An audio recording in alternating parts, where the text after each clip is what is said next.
Welcome, welcome, one and all, to another episode of Marcus Farrell Live. We are all the way live. This is February 16th, 2026. And I hope you guys had a happy Valentine's Day. I hope you guys had a good weekend. The All-Star game was fantastic. We're going to get into a couple of topics today because it is what it is. You know me. If you watch me before, you know what I'll be talking about. You know what I'm on. Let's get free. Let's stop the tyranny that's in America right now. Today's topics are Bessie Coleman, and she flew away. Lewis Latimer, the man who made light affordable. Trump and the Epstein files. What's happening right now? And we're going to start it off with the main point for today, which is why conservatives think that black people don't pay taxes. Yeah, I know it's a weird one, but why do conservatives actually think that black folks don't pay taxes, right? And the quiet power moves behind all the noise of the Trump administration. We're going to get into why conservatives believe and think that black people don't pay taxes. The myth exists because it's not emotionally useful, not because it's statistically true. Black Americans pay federal income tax. They pay payroll tax, Medicare tax, Social Security taxes, sales taxes, gas taxes, property taxes. Yes, even renters. Black buying power exceeds somewhere about $1.5 trillion annually. And that's taxable economic participation. But why does this myth survive? Because in the mid-20th century, government assistance was framed differently in media language. White families were described as having aid and relief, and black families were labeled welfare. Now, why am I bringing this up? Because there's a certain level of otherism when it comes down to conservatives and their talking points when they speak of inner cities, when they speak of black communities. They always have this thought process that their money, right? Like their money is being spent, right? Like their money is being spent in black communities, not like our money isn't. And I'm here today to break down this misconception of why it's the exact opposite. With all the amounts of money that the black community pays, right? This needs to be known. There's more money that goes out of our community than stays in our community when it comes down to the American tax system. So the myth that I'm paying taxes because the welfare queens need to be sitting at home and having babies all day is a complete lie and a farce. We can get into the proper talking points of who's on welfare in America. Who's the largest amount of people that are on welfare in America? Well, there's a certain region and it's a certain color, and that is white folks in the Midwest. And I don't like poverty. I don't want anyone to be poor or broke or hurting in general. But the myth that conservatives have pushed for years about the tax structure and how they pay taxes for people in inner cities, Black and brown communities to survive is a complete falsehood. And I wanted to clear that up today. In the 1970s and 80s, amplified the welfare queen stereotype. It stuck. Meanwhile, the raw numbers, the largest demographic groups receiving public benefits has consistently been white Americans because they are the largest demographic group in the country. Population math is not partisan. Redlining, unequal school funding, highway constructions that cut through Black neighborhoods, discriminatory lending, and you get communities that generate tax revenue but receive unequal reinvestment.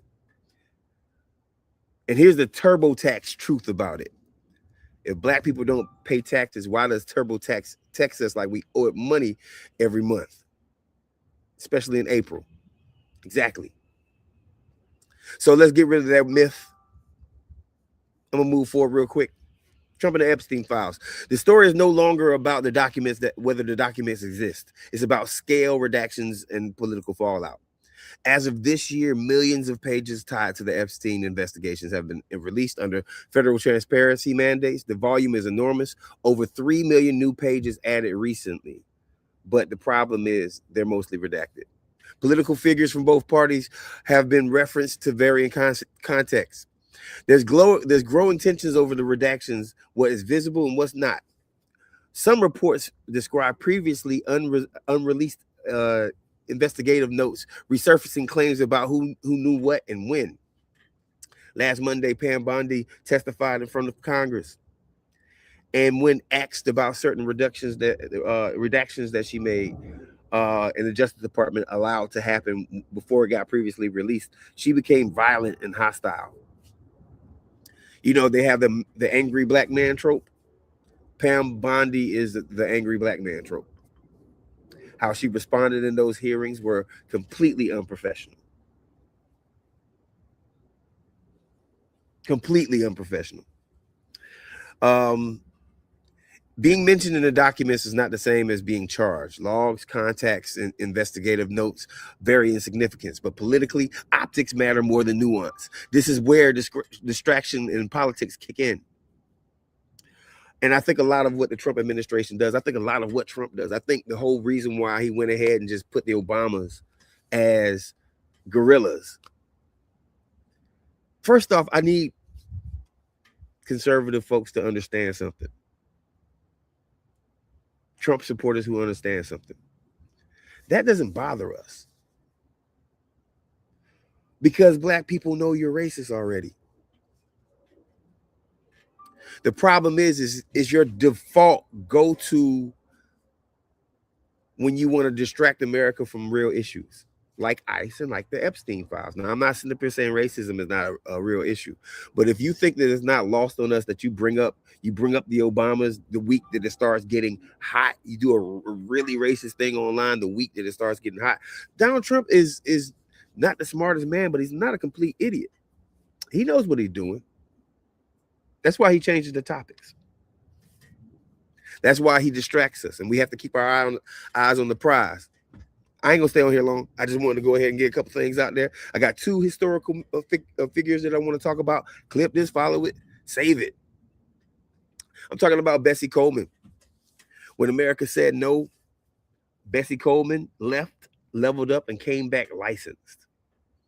Born in 1892 in Texas to two sharecropping families, Bessie wanted to fly. American Flight School said no because she was Black and because she was a woman. So what did Bessie do? Bessie went off and learned French, moved to France, and earned her pilot's license in 1921. The first Black woman in the world with an international pilot's license. And here's the only funny moment, quick and iconic. Picture America watching her land back home with a license like, oh, you meant I couldn't fly here.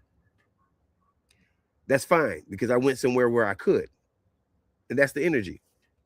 She refused to perform at shows that had segregated entrances in the 1920s. She turned aviation into activism before most people could spell integration. She passed away at 34. But she proved something permanent. If the door won't open, build an airport. Amanda says, I spoke to an elderly white lady that voted for Trump, but she sounded leftist as hell on her beliefs. And I'm like, how the are you voting Republican? Well, because, I mean, there's a couple of reasons. One of the main reasons is the otherism. Another reason that we have to be very honest about it is the former vice president that ran for president was a black woman. And there's a lot of people who can't see themselves supporting a black woman. Point blank, period. There were a lot of technical things that went on with the campaign also, like the Harris campaign not having a lot of time to take off and be everywhere that they needed to be. But one of the main things is institutional racism and the mentality that folks have to answer that statement. This is my last thing, and then I'm going to get out of here because I told y'all I'm going to make it short, quick, and sweet. By the way, if you follow me, thank you for following me. Subscribe to my pages. I've taken off on Instagram recently. I had over 3 million views in the past 10 days on Instagram. So go over there and see what I'm doing. Y'all know the videos I rock with. You know what I mean? So please feel free to go over there. And if you like good history, and if you like a political analysis from a black viewpoint, then feel free to always join me. Lewis Latimer. Thomas Edison gets the spotlight. Lewis Latimer made the spotlight last longer. Lewis Latimer was born in 1848 to parents who escaped slavery. He became a draftsman, an engineer, and an inventor. And here's the part that people skip. Thomas Edison did not originally invent the long-lasting filament for the light bulb. Early light bulbs burned out quickly. Latimer discovered a carbon filament manufacturing process that made electric lighting more durable and affordable. In other words, he didn't just help invent light, he made it usable.